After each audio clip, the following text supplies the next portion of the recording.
นนี้ข้าวโพดสีอ่อนกว่ามันรสหลับแซ่บน่าจะออกรสเผ็ดนิดนึงสีเข้มสวัสดีค่ะเรามากินขนมเค้กกันนะวันนี้มี3รส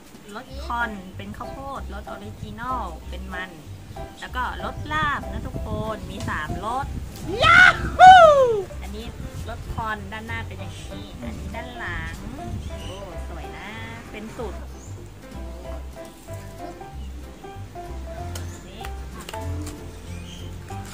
ข้างในมี1ห่อมีกี่ห่อมี1ห่อห่อเดียวแล้วข้าวโพด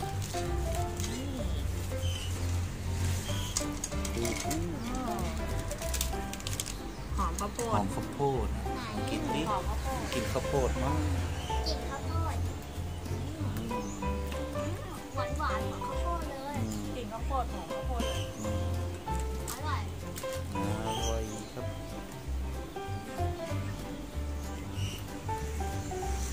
หวานแบบต่อไปมาอันนี้จะเป็นรสออริจินอลนะออริจินอลมันฝรั่งเป็นมันฝรั่งกับเนยแต่ลองแกะดูเลย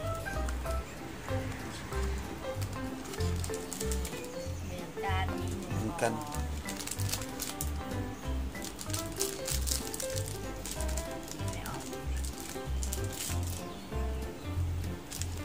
แท่งยาวๆเหมือนกันต่างกันเหมือนกันแต่ต่างตรงกลิ่นรสชาติแตกต่างที่รสชาตินี่สีเข้มอันนี้สีจะเข้มกว่าอันนี้ข้าวโพดสีอ่อนกว่าและอันนี้เป็นรสออริจินอลรสดั้งเดิมกินแบบลองชิมดิลูกหอมมันผสมกันเลยมันกันเลยเค็มมันอันนี้จะเป็นหนังอันนี้กรอบกว่านี้ข้าวโพดกับรสคอนต่อไปอันนี้จะเป็นรสลาบรสคูมันรสลาบแซ่บน่าจะมีรสชาติเผ็ดนี่ก็1ห่อเหมือนกันอีกแล้ว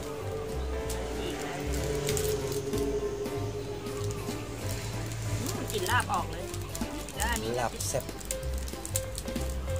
สีก็จะเข้มกว่าด้วยเข้มมากข้าวคั่วแล้วเหมือนจะมีข้าวคั่วเกาะลาบมันจะมีรสเผ็ดอันนี้จะออกรสเผ็ดนิดนึงสีเข้มแบบชิมนี่ลูกหอมมีกลิ่นหอมมะนาวด้วยนะหอมมะนาวลาบเผ็ดกลิ่นหอมแบบเปรี้ยวเค็ม